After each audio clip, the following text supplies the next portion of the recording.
Okay, so what we've just done is we've managed to actually change things on our web page, and every time I visit the web page, it's slightly different, which is really interesting and quite useful.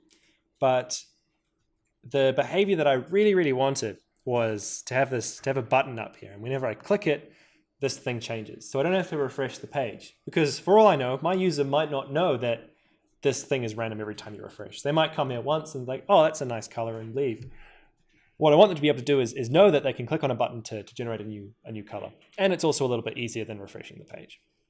So how do we do that? How do we make our website properly interactive? And we use this functionality in JavaScript called events. Now, events are a response to some kind of action. So for example, clicking the page. Every time an action happens somewhere else, an event is being what we call fired. An event is launched, or whatever terminology you want to use. So I can use events to say whenever somebody clicks on something, a click event is fired somewhere, and whenever that click event is fired, I want to do something. So that something could be, for example, I don't know, launching a ball up onto the screen, or maybe something a little more useful, like changing the color of my box. So what I want to do is listen for when something is clicked, and then do something, in my case, changing the color of the box. Now, the first thing we actually need to do in that case is make it so our code is reusable, because this snippet of code here, this only gets executed once when the page loads. I want to wrap this thing up and make it so I can execute it whenever I want to, not just when the page starts. And this is where these things called functions come in. Now, what I do is I wrap it in a function. So I use this funny syntax. I say function, then I give it some kind of name, then I use these brackets, and then I wrap everything in these curly braces. And all of a sudden, I've wrapped all my code up into a bundle that I can use at any time. So now if I refresh the page, what I'll see is nothing happens. We're back to this test text.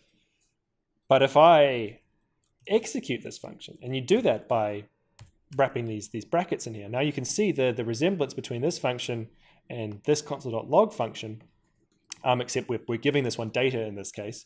We're giving it something to do. In this case, it's the same every time.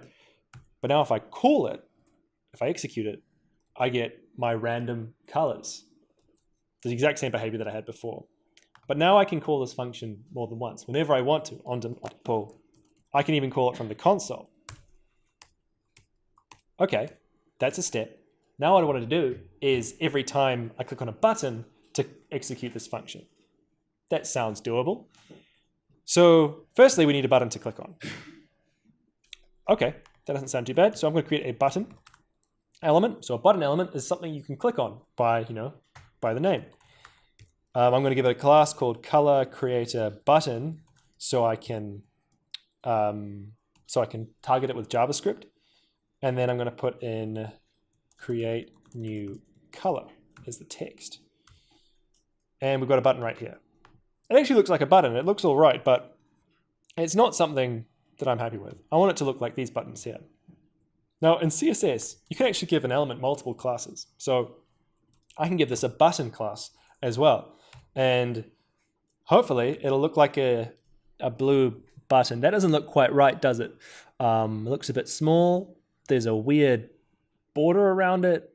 When I hover over it, my mouse doesn't turn into a little hand. That's not what I wanted. So let's see if we can fix this. So the reason it did all this is because buttons come with some default styles in browsers, and we just want to take those default styles away and do our own thing. So I'm going to add some things to the button CSS. I'm going to try and undo these default styles. So for example, the font is too small, so I'm going to set font size to inherit. And inherit simply means inherit from my parent, which is the default behavior except for buttons for some reason. Similarly, it's the wrong font full stop, so I'm going to set font family to inherit as well. And then let's see what that looks like now. Okay, it's the right size, but there's still a funny border around it and my mouse doesn't change. So I'm going to set the border to 0, and cursor pointer fixes that mouse behavior. Okay, that's acting like it should.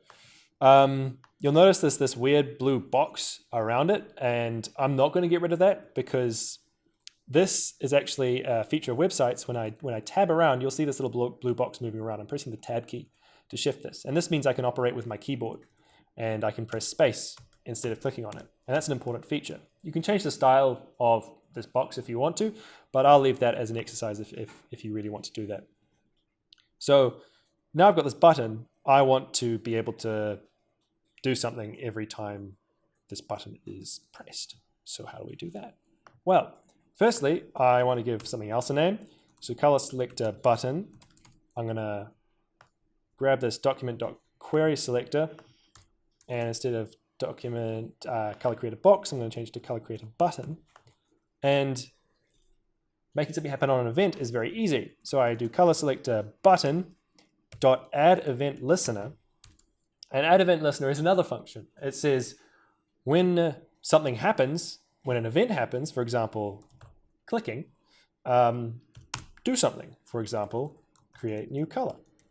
So what I'm saying here, every time this click event happens on this button, execute this create new color function, which is the code that I wrapped up in here. Now if I refresh the page and I click this button, we have exactly the behavior that I wanted. I click the button and the color changes. There's one final touch I want to add, and that is to go into the CSS and change the color creator box to have a transition of 0.2 seconds to make it a little bit smoother. Okay, I'm really happy with that. That is the color creator function that I wanted to add to my website. That's really good. So I'm going to quickly show you another thing that I've built, but I'm not going to walk through how I did it. You can go to the code examples on the GitHub page to look at the code for exactly how it's done. But I'm going to go to webdesigntips.netlify.com, which is an example of the finished result. Stay tuned for how to actually publish your website. And there's this functionality down here called the big text. And it's using an input field, an input element, which is an element that you can type text into. And it's using another kind of event that whenever I type into this field, it fires an event. So it tells me where the text has changed, which is really useful. Now, I'm bringing this up for a particular example because what happens if I put HTML in here? It happily accepts it, which gives you some thought. Is this something that should be allowed? Is this a problem? Well, here's another example. I'm going to type out some HTML.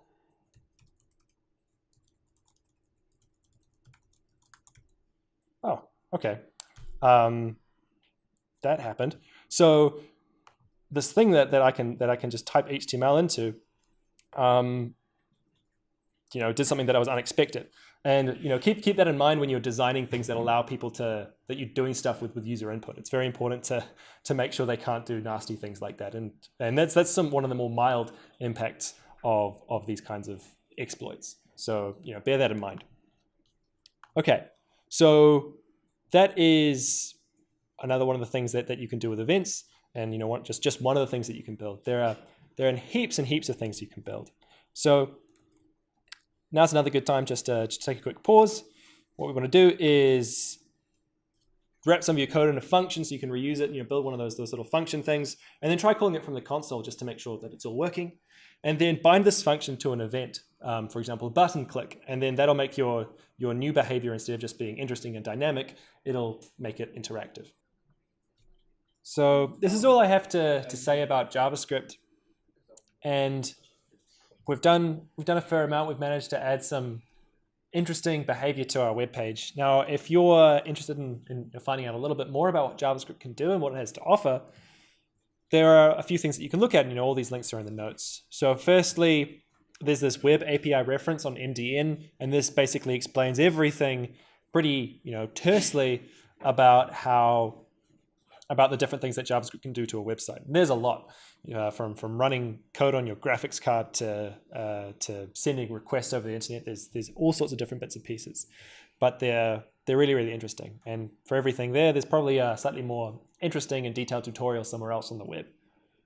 Also, for those who love JavaScript and don't care about the browser, there's this thing called Node.js, and this is server-side JavaScript. So it lets you run JavaScript from your computer, and it's it's taken the world by storm in a way. It's quite popular, and bits and pieces of it are sort of leaking into JavaScript in the browser in a way. For example, there's this thing called package management. It's sort of sharing code and libraries with people, and that thing is used now in the browser as well. So Node is sort of important even if you don't use server-side JavaScript in a way. But that's an interesting thing to look at. Also, there's this thing called P5. It's a little sort of like toy language for playing with graphics. It's really useful to sort of understand how JavaScript works and be able to see results very, very quickly. In fact, we've written a blog post about it called Computer Graphics for Everyone, and it explains some bits and pieces about P5 and some interesting things that you can do, like drawing triangles and seeing bouncing balls, which is really, really neat. So read our blog post to get started with P5, and with a bit of JavaScript know-how, this should be pretty easy to follow. There's also this thing called React. Now, React is a sophisticated library for building user interfaces. So if you think web applications like Facebook, in fact, Facebook built this thing called React. This is the sort of tool it's used for. So if you want to build sophisticated web applications, you can use React to do that. There are a lot of tools for this, but this is a personal favorite of mine, and I'd recommend looking into this if you're interested in that. And also, if you're interested in building computer games, there are lots of libraries and frameworks for doing this with JavaScript, but Phaser is just one of them, and you can use that to build games if you want to do that on the web, because the web is now more than just displaying simple information, just sharing documents. You can do all sorts of bits and pieces now.